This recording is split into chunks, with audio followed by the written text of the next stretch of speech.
Hey everyone, on this channel, I take time to cover everything from the budget buys all the way up to high-end audio.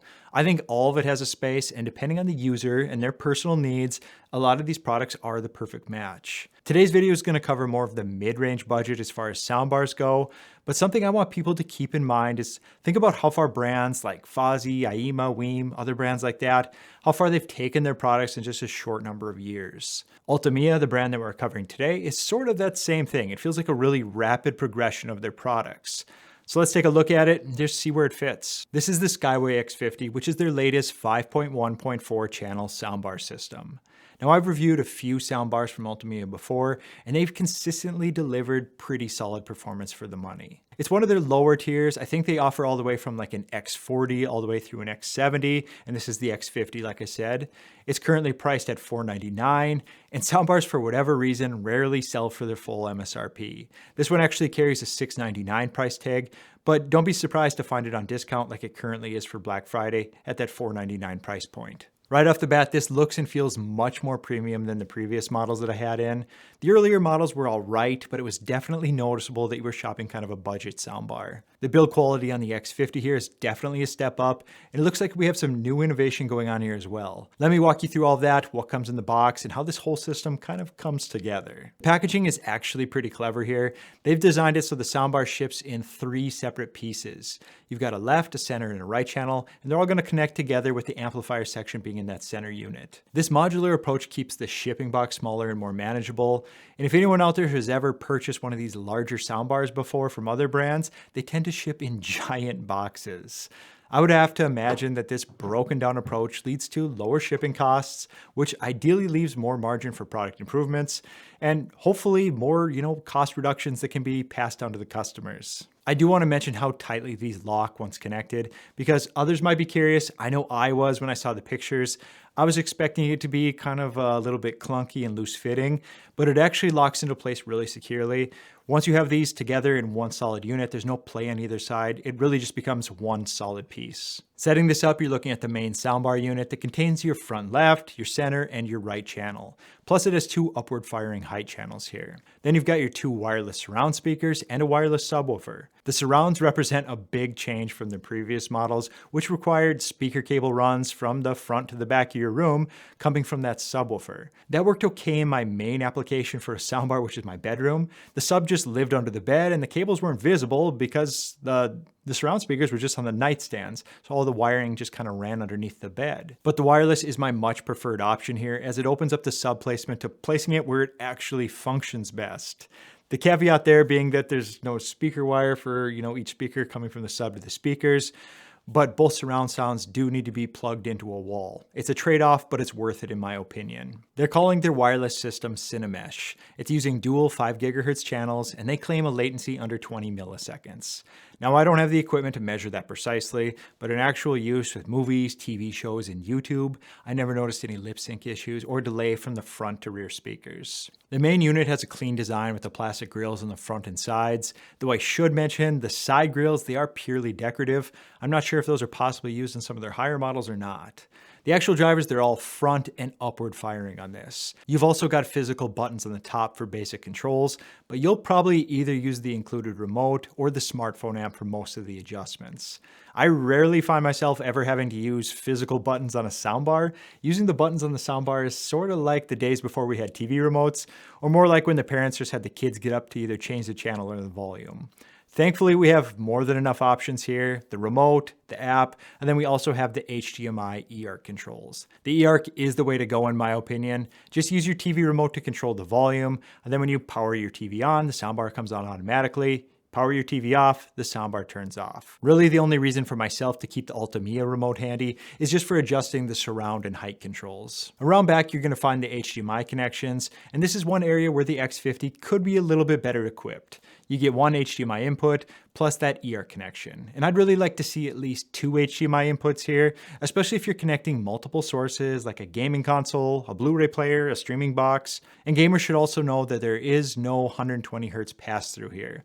so you're going to need to connect your high refresh devices directly to your TV. All that shouldn't be an issue, but I just want you to know how this is all going to function, especially if you plan to do any high frame rate gaming. Let's talk about how this one actually sounds. And starting with movies, since that's probably why most people are shopping for a soundbar like this. One of the standout performers here is honestly the subwoofer. This thing digs deeper than most of the kit subs at this price. They claim 28 Hz, but as you're watching this video on my channel, you likely follow audio pretty closely and you know that an 8-inch soundbar sub isn't going to produce authority at 28 Hz. Realistically, it does pretty well here and better than most of the soundbars that I've tested, but upper 30s is much more of a realistic expectation. So like I said, it's not going to compete with a dedicated home theater subwoofer, but it does add real weight and impact to explosions and low frequency effects, and it's done better than most at this price. Honestly, I had to turn it down a touch, so that's telling you something there as well. I'd also have to say that the quality of the bass probably matters more on a soundbar sub than the actual measured depth. A forced 20 Hz that shakes and rattles the cabinet would be way worse than what they did here. This one's tight enough not to muddy up the dialogue, but it still has enough output to make action scenes feel engaging. For example, during a scene of Dune, those deep drum hits had genuine physical presence. It's kind of the little things like this that really add to the experience, right? I do have to say the height effects from those upward firing drivers work better than I would have expected, and certainly better than the previous generation for Atmos mixes. You're not getting the precision of actual ceiling mounted speakers, but there's definitely an expanded vertical soundstage here. Overhead effects like a helicopter or rain have this convincing sense of height, and the sound actually transitions quite well from the front to the rear for the speakers. During Mad Max, the vehicular chaos that happens throughout that movie properly enveloped the room without any noticeable delay or dropout issues. The system does a really solid job of creating that bubble of sound around you. Though I do have to say there will be some limits here. It's obviously not engineered for really large spaces. Small to medium-sized rooms are great, and even bedrooms really shine here. I found the dialogue clarity was really good here, and it's right on for the price point, I'd say. In complex scenes that have a lot of background noises, the voices stay intelligible, and if you do have any troubles, there's a number of EQ options beyond just the cinema, music, news, etc. type profiles, so there should be something that suits your space with a little bit of fine-tuning. As for listening to music on this, I'd consider pulling the bass back just a touch in the app. The default tuning was clearly optimized for movies, and it can overwhelm some tracks. Listening to something like Noah Kahan's Stick Season, the bass becomes a little bit too prominent in the mix compared to what you'd hear on a more neutral configuration. The soundstage width is respectable for a soundbar. Obviously, you're limited by the physical width of the unit, but there's decent separation between the instruments. If I was to comment on anything on the actual characteristics of the music, I would say that the mid-range doesn't quite carry the same texture and tone that I gravitate to. Vocals can be slightly clinical. They're technically accurate, but missing some of that organic quality that you get from a larger dedicated speaker. My suggestion for most people would be to use the Cinema EQ mode for movies and music. It appeared to separate itself from more of some of the more digital sounding options on those profiles. The Cinema mode does pretty well there. It sounds really great for movies, and it sounds the best for music.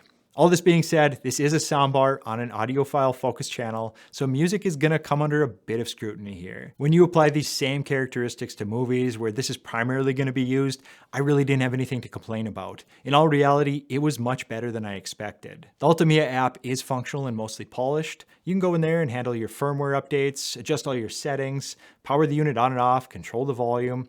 There's a lot you can do here. You can go in there and adjust your EQ modes. You have that movie, music, news, cinema. And honestly, cinema works best for both movies and music to my ears, like I mentioned just a minute ago. And one feature I do appreciate is the adjustable surround volume control. You can dial it in exactly how prominent you want these rear effects, which is helpful for the different room sizes and seating arrangements. There's also a night mode that compresses the dynamic range and reduces the bass, and that might be perfect for someone who's in an apartment or listening late at night and doesn't want to wake everyone up. What you won't find here, and I'm not really expecting it because I'm not sure if it's available on any at this price point, but it is on typical AVRs, and that's going to be any of the room correction features. At this price point, I'm not expecting full Dirac or Odyssey, but it would be something they could look into in the future, at least like a simple form of correction for the surrounds. You also don't get Wi-Fi connectivity, so there's no direct streaming or firmware updates over the network. Everything happens over the app across Bluetooth. Codec support covers all the streaming essentials: Dolby Digital Plus, and Dolby Atmos. There is no DTS support, and that really only matters if you're playing physical media here. Every streaming service uses Dolby, so most users won't miss this one, but it's still worth mentioning because others do include it. One thing I would also do straight away if you get this, go into the settings and disable the sound tones. Otherwise, it's going to play a tone between menu changes as well as when you turn on and off the device. It's just a bit of a quirk, but it has a simple solution. Let's put this into perspective. Even a basic $150 soundbar is going to be a massive upgrade over most of what's offered for TV speakers. The X50 sits in that competitive $500 space where you're getting genuine surround sound with hide effects and a lot of features, but you're lacking on some of the feel points like cloth grills and just some softer materials. It's not a big deal to most, but it's just an observation of mine. Compared to something like the Vizio M Series Elevate or the LG S75Q in this price range, the Ultimea does hold its own. The wireless surrounds are a major convenience win, and that subwoofer performance is honestly better than what you typically get at this price. The build quality feels appropriate for the asking price, especially when you inevitably find it on sale.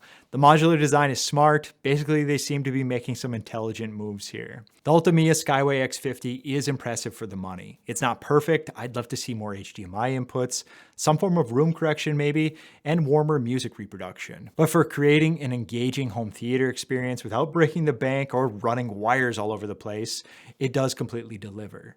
The standout features are the surprisingly capable subwoofer and the convenience of fully wireless surround speakers using their reliable low latency connections. The Atmos hide effects, while not reference quality, do add a genuine sense of scale to movie soundtracks. It actually does really well there. If you're looking for an upgrade from TV speakers or an upgrade over a basic soundbar, and you want that true surround sound without the complexity of an AVR system, the X50 makes a compelling case here. At its current price, this becomes an easy recommendation, really. That's it for this one. If you found it useful or at least entertaining, please send a like, a subscription, even a comment this way. It's always nice to hear from the community. Take care. Talk soon. Later.